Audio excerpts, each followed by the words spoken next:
मोरया मोरया मंगलमूर्ती मोरया मोरया मोरया मंगलमूर्ती मोरया मोरया मोरया मंगलमूर्ती मोरया.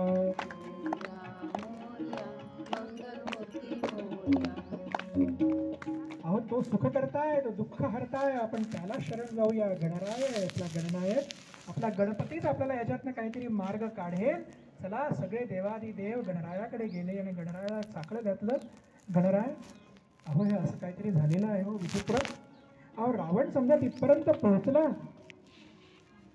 रावण समजा तिथपर्यंत आत्मलिंग घेऊन पोहोचला आणि त्यांनी समजा लंकेमध्ये 3 वर्ष अविश्रांत पूजा केली.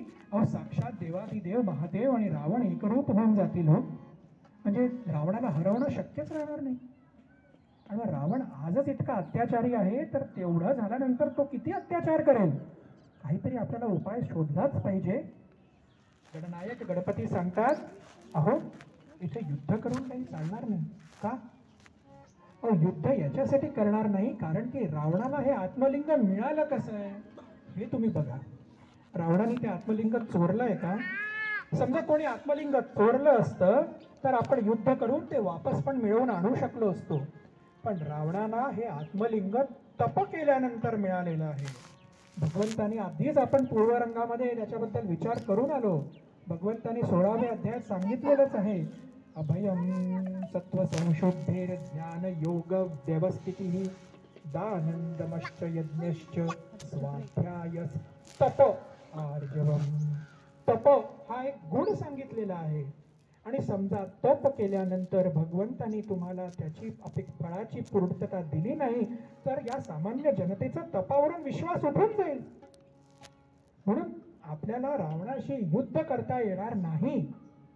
मग काय करायचं? काहीतरी युक्तीच करावी लागेल.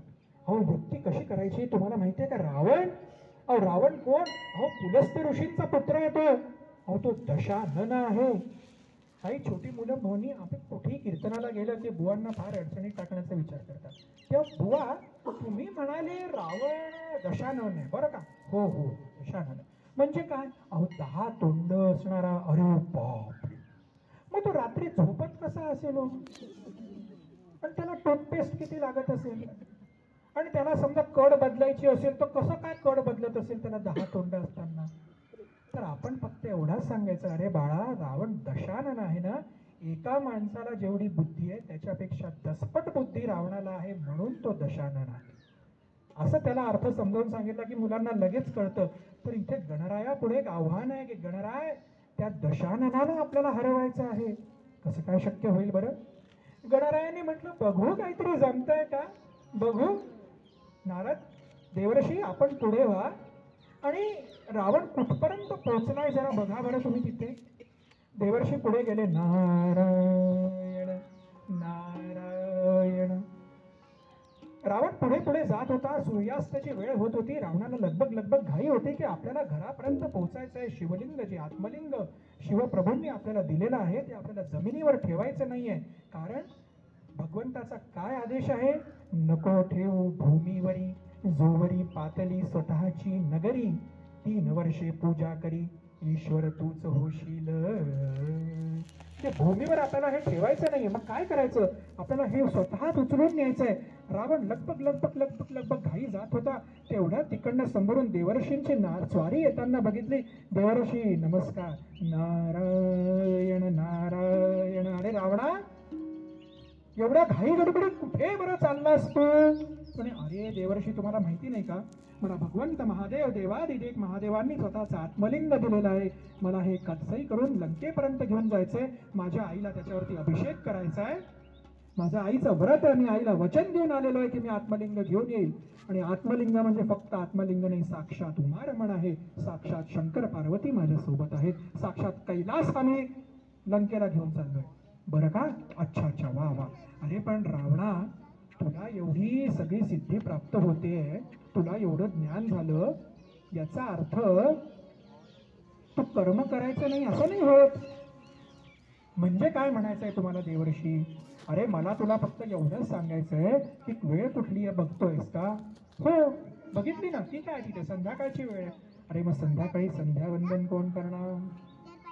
जा बरं संध्यावंदन कर.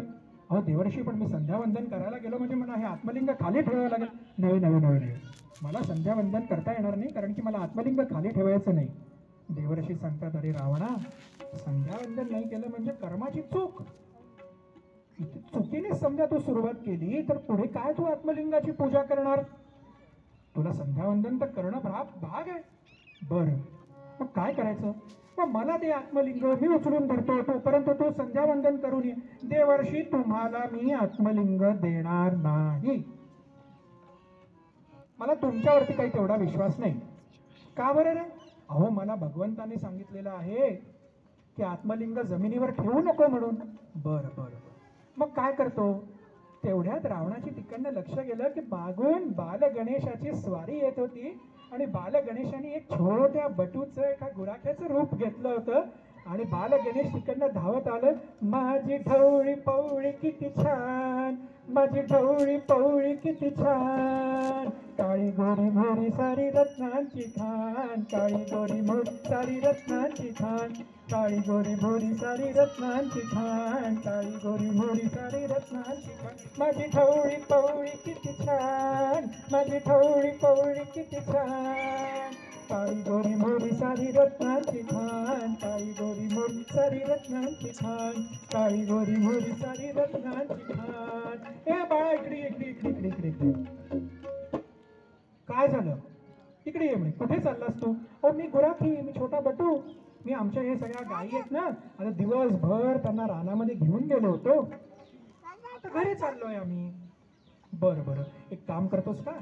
छोटा बटू दिसतोयस, चांगल्या घराचा दिसतोयस, माझं एक काम करशील? नाही, तुम्ही एवढे मोठे लोक माझ्याशी एवढे आमच्या लहान मुलांशी एवढे छान छान बोलायला लागले, याचा अर्थ आमच्या वडिलांचं तुमच्याकडे काहीतरी राहिलंय का? तुम्ही काही वापस मागायला आमच्याकडे आलेले आहेत का?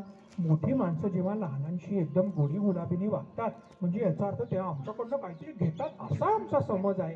अरे नाही रे बाळा, नाही, आमच्या वडिलांचं नक्कीच तुम्ही काहीतरी घेऊन चालले. अरे नाही रे बाळा, असं काही नाही. मग काय काम आहे तुमचं आमच्याकडे? अरे हे शिवलिंग आहे, आत्मलिंग आहे, भगवंत महादेवांचं आत्मलिंग आहे.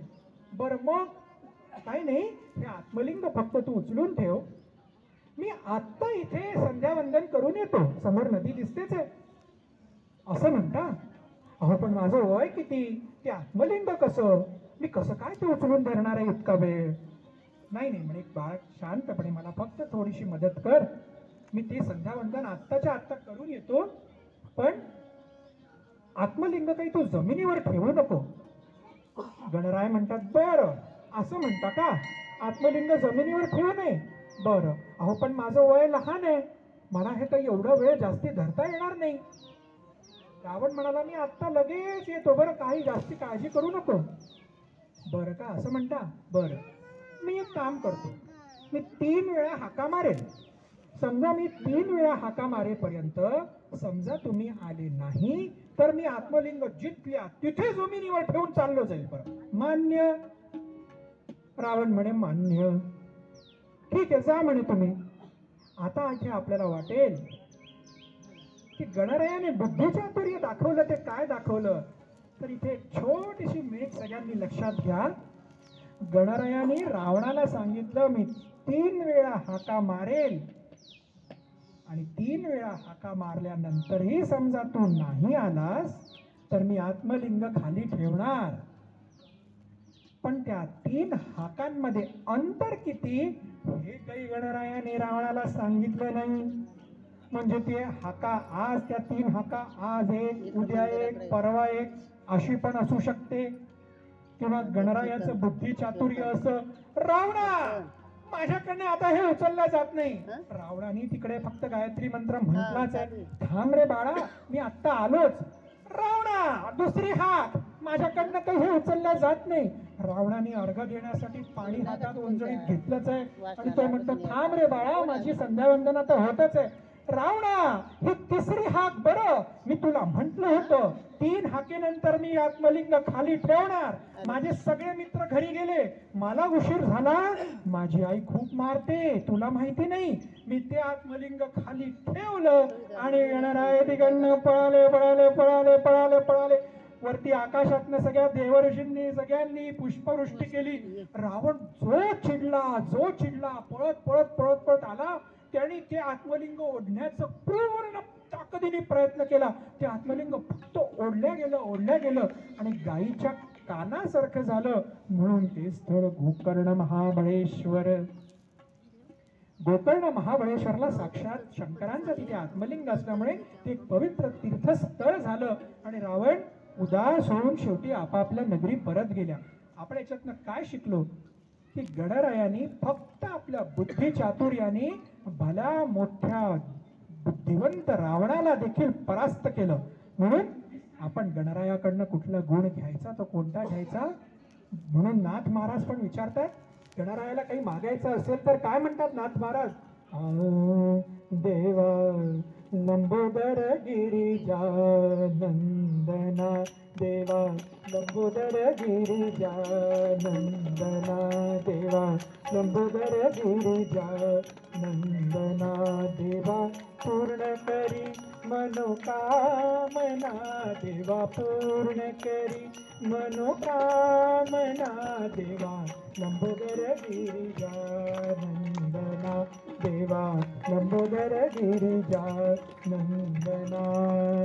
हे मन भावन तुझ पदी सेवन, हे मन भावन तुझ पदी सेवन, बुद्धी द्यावी गजानना, बुद्धी द्यावी गजानना, देवा लंबोदर गिरिजा नंदना, देवा लंबोदर गिरिजा नंदना, देवा लंबोदर गिरिजा नंदना.